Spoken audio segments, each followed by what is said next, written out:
Thanks for joining us. A gentle soul with a warm smile. That's how people in the city's East End are remembering a woman who died last weekend when temperatures fell below freezing. She had been living on the streets near Danforth and Coxwell. Greg Ross has more. For many who live in the Danforth and Coxwell area, a big part of the community is now missing. Angelic face, her beautiful positive attitude. She was always positive. Doesn't matter what, she was positive. She's just a real gentle soul, just a lovely soul. They're talking about this woman who had been living in an encampment she had set up in the parking lot of this Shoppers Drug Mart. They tell us her name was Mary, but many here called her Rita, and they say she was taken care of by the community. She was never hungry. She was never hungry. I mean, I gave her $5 every time I came. My son always bring her something hot from A&W on something to drink. She really never bothered anybody if she needed something. I'm not even sure if she asked anybody if she needed help. People would just come and, offer her or give her coffee or something to eat. Paramedics were called here just before 7 o'clock on the morning of December 21st. They tell us that they found Mary in critical condition. She was rushed to hospital where she later died. At this point, the cause of death is not confirmed, but we do know that the temperatures that morning were frigid, well below freezing. My heart was broken. This woman tells us that she saw her the night before as temperatures started to drop. She says she appeared to be shivering in the cold. I said, Maria, look, -20, how we are gonna survive that night? Let me bring you to the shelter. But people tell us the answer was always the same anytime somebody offered Mary help. She said, oh, my friend is going to come and pick me up. My friend is going to come and pick me up. Lots of different organizations approached her, talked to her about getting in a shelter. She wasn't interested in getting in a shelter. Strangely enough, she was content where she was. She fed birds, she talked to people. Lots of people in the community know her. The coroner is now investigating the cause of Mary's death. Greg Ross, CBC News, Toronto. Parliament is back in business in exactly 1 month, but the Conservatives are using the winter break to turn up the heat on Prime Minister Justin Trudeau. The official opposition, led by Pierre Poilievre, says it will move a motion of non-confidence in the new year. If all goes to plan, that first vote could go just days from now on January 7th. And if it passes, it could be sent to the House of Commons as soon as January 30th, the same week MPs return to Ottawa. NDP leader Jagmeet Singh has said his party will vote to bring down the government, but he didn't say when. The leader of the Bloc Québécois has called for the Prime Minister to dissolve Parliament and hold an election. Toronto's mayor is looking ahead to 2025 and the city's serious financial struggles. As City Hall reporter Sean Jeffords finds out, that strain could lead to another property tax increase. Looking back at it now, Olivia Chow acknowledges her election in 2023 was something she couldn't have predicted. But in the year and a half since John Tory's resignation and her victory in a by-election, she says she's felt the weight of responsibility as she meets people across the city. I share their concerns and they trust me enough to say, hey, times are tough. And I didn't plan to be here. I'm not supposed to be here, and here I am. And being able to fix the problem or deal with the challenges, not perfectly, but being able to make a difference is such an honor for me. Within weeks of taking office, Chow was faced with the city's $1.8 billion budget deficit. She increased the city's vacant home tax, created a new surtax on high-value homes, and in her first budget, hiked property taxes. Headed into the 2025 budget, the opening deficit is less than last year's, but still a daunting $1.2 billion. Budget season is just a few weeks away, that kickoff in early January. I think a lot of people will wonder, what is a potential property tax increase going to look like? Last year was 9.5%, the highest in decades. Should people be concerned that another high property tax increase is coming? As you know, more than half of the residents of Toronto are renters. So this actually have no impact to them. Affordability for them means no fare increase on TTC. It also means that they can go to a place for free, like libraries, community centers, open longer hours, or being able to see their kids, not having to be hungry while they're in school. But the mayor also says that the city has been locked in intense bargaining this year with all of its major unions. In June, a last-minute deal averted a TTC strike that would have paralyzed the city. But the 3-year deal will cost taxpayers $176 million. The city just reached a contract with thousands of its outside workers and is still bargaining with thousands of its inside workers.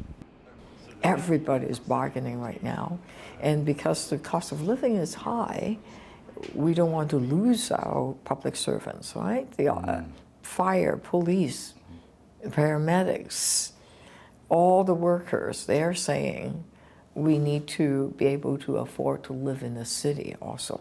So if you add all that up, it's a substantial amount of money.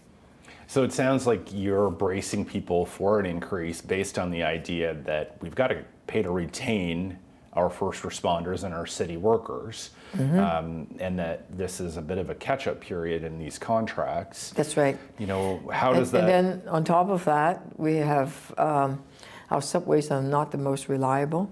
We have leaking roofs over at City Hall and Mallasman Square, and you know, our water mains are very old. So if you add all that up, with old infrastructure, even just to keep things in a good state of repair so they don't fall apart completely, it's also costly. So it's a lot of catching up, a lot of fixing. Chow would not give specifics on what a property tax hike might look like next year, but she says the city has begun to pause spending on things it can't afford. She points to the council debate around Smart Track, cutting that transit station program from 5 stations to 3. There are items that be good to have that we just can't afford. We've said no to a whole lot of things. That was not easy. 1, 2, 3. But the mayor stressed she will continue to spend to address the housing crisis and will keep rolling out a taxpayer-funded program to try to incentivize builders. Toronto will spend $450 million on that over the next 2 years. It's a controversial program she readily defends. You will see, and it's an extremely popular program. If you don't build now, you're not going to get the money. The mayor continues to be coy about her future in politics, but she will likely face increasing pressure to announce her intentions next year. Mayor Chow, are you going to run again in 2026? Oh, good Lord.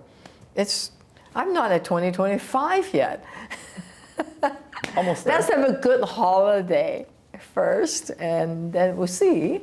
I'm having a great deal of fun, and being able to serve this city and serve the people of Toronto just give me, it's such an honor. Sean Jeffords, CBC News, Toronto. $23 million, that's how much Ontarians have lost in crypto investment frauds, and that's just between January and September of this year. We spoke to an OPP detective who says fraudsters are willing to target victims of all ages.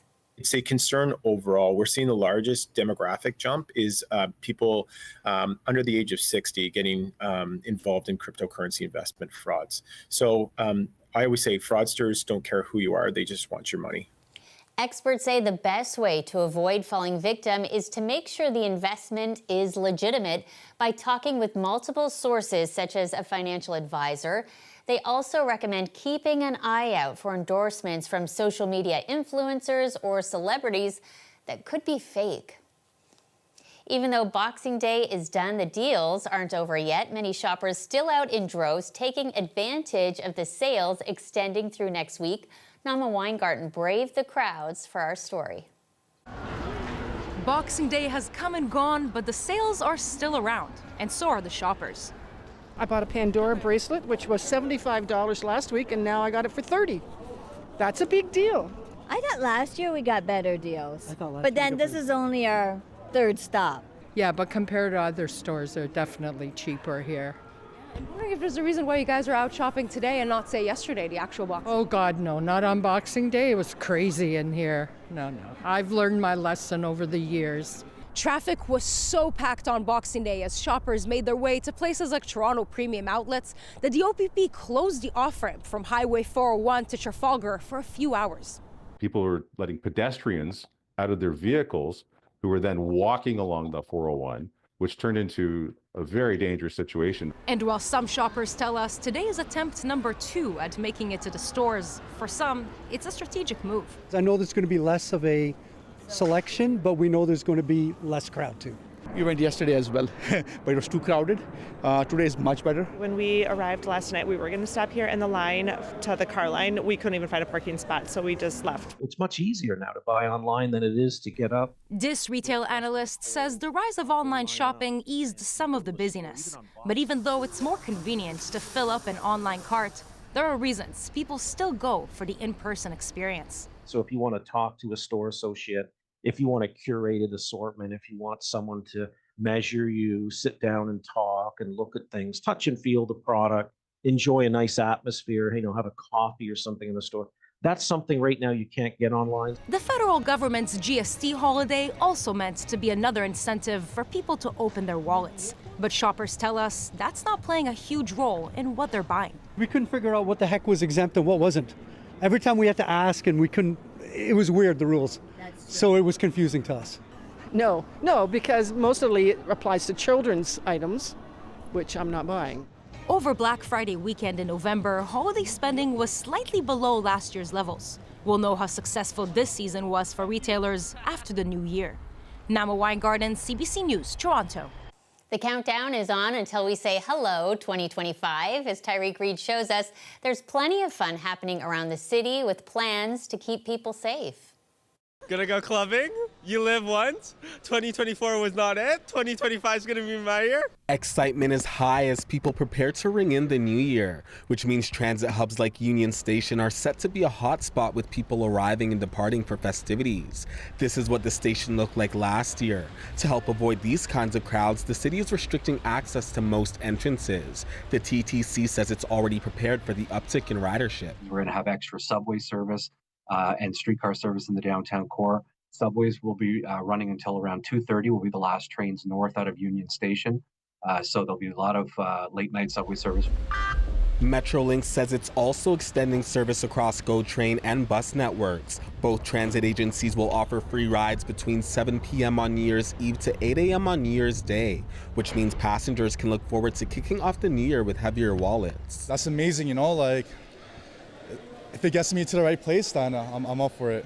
We're leaning towards going here now since it's free. So, of course, free is definitely much better. But some people say leaving the house won't be an option. This is the one year in a long time where I actually don't have to work, so I'm looking forward to a nice long sleep. No downtown, we're sticking at home this year. And if you don't have plans yet, the City of Toronto says it has your back. So from 10 p.m. onwards in the Music Gardens, we will have a stage show with local DJ collective Tracks and Feels. And then at 11:45, we'll be starting our sort of celebratory countdown, which is co-hosted with Mayor Olivia Chow and Sanjina Debish Queen, a local amazing drag entertainer. But no matter where you are and what you're doing, Toronto Police Service is reminding everyone to keep safety top of mind. We ask that you plan ahead with your ride, either expecting to take TTC, which is free in the evening, or having a designated driver who will be sober. Also using any rideshare programs or services that are available to you with safety features activated. We also ask that everyone has some more patience as they're traveling around the city. There will be more crowds and more delays. And if you're running errands that day, keep in mind that some malls will be closed and most LCBO locations will close at 6 p.m. Tyreek Reed, CBC News, Toronto. A group of sick high school and university students from the GTA were taking to the streets handing out care packages filled with essential items for those less fortunate. Clara Pasica met up with some of the volunteers to learn more about the inspiration behind their campaign. The streets of downtown Toronto were a little bit kinder today. Teams of 6 students bearing bags of warm things and food, giving them out on the streets of Toronto, say they were engaged in the concept of Seva, handing out these care packages to those experiencing homelessness. We caught up with one team part of the initiative at Wellesley and Sherbourne Streets. There's a toothbrush, toothpaste, provided by local dentists in Brampton. Some Band-Aids and a water bottle and a granola bar. Just like basic life essentials that they don't really have.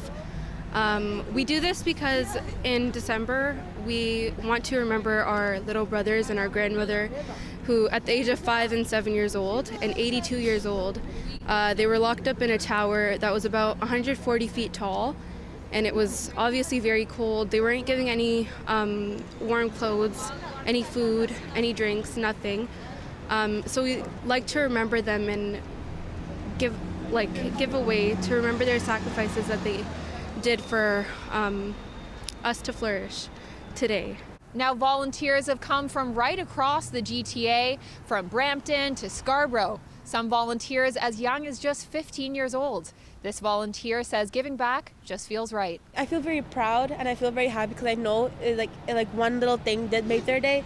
And I know that I did a really I did like a really good need and a good deed for someone, and it just makes me proud overall because I'm doing something that our guru told us to do, and I'm following their hukam, their rule.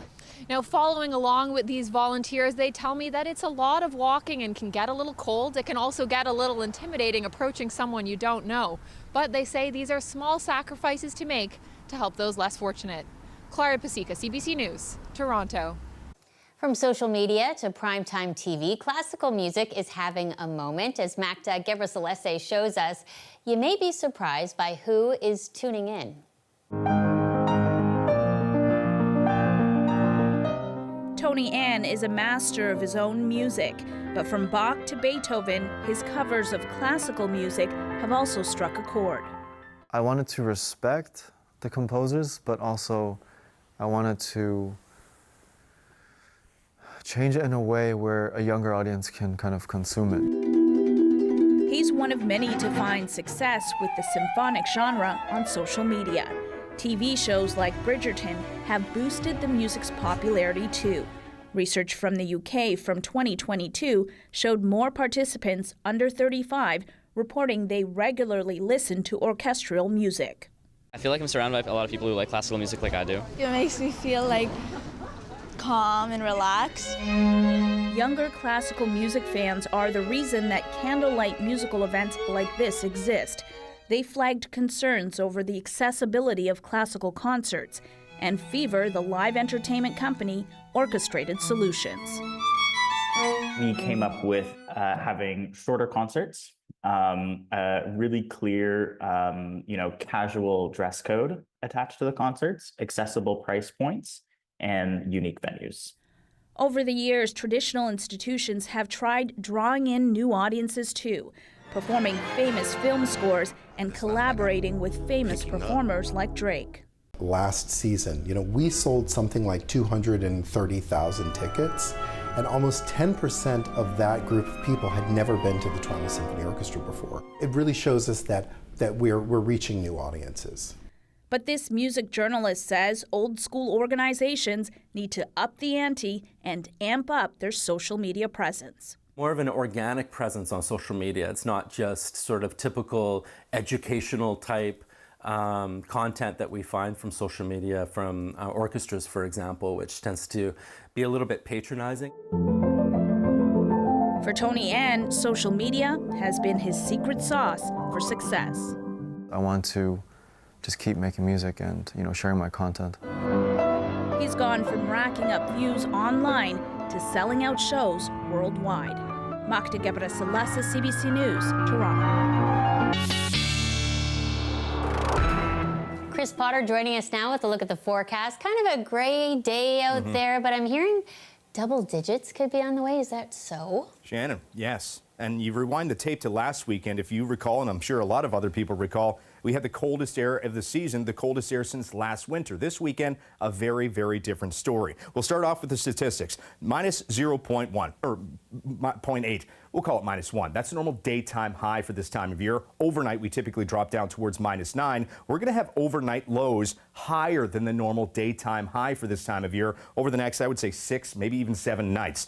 Temperatures today, what a contrast. -5 in Ottawa, 2 in Toronto, 8 through Windsor. Rainfall is continuing to build in. A system is moving on in, and at first it's really going to target the upper Great Lakes, Lake Huron, Georgian Bay, even some freezing rain right now in some locales well to the north. Same story as we head through the overnight.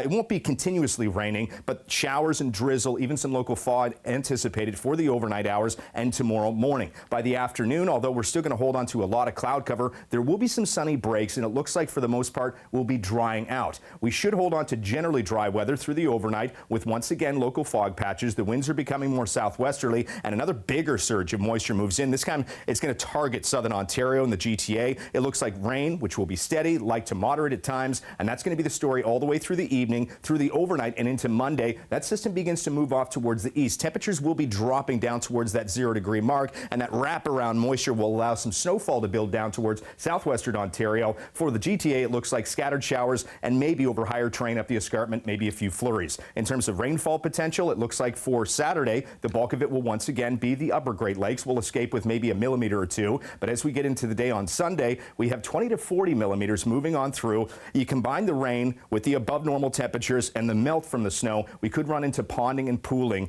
and maybe even some localized flooding, especially if you live in an area with snow on the ground covering those storm drains. Maybe clear them off for tomorrow before the rainfall moves in for Sunday. In terms of overnight lows, -8 for Ottawa. We'll likely stabilize at around 2 degrees, 9 in Windsor, 13 for the daytime high for tomorrow, 9 to 12 across the GTA. So it's once again going to be a very mild day in comparison to last weekend where it was bitter cold in most people's opinions. 9 degrees for Sunday, 15 to 25 millimeters in most areas, 6 for Monday, just a slight risk of showers with a few flurries over higher terrain. Tuesday, a bit of a break from active weather, but then more rainfall is potential for Wednesday, maybe even some flurries mixing in from time to time. Shannon. Okay, what a ride. Thanks so much, Chris. You got it. That's our show for you tonight. Thanks so much for joining us. We'll see you again soon.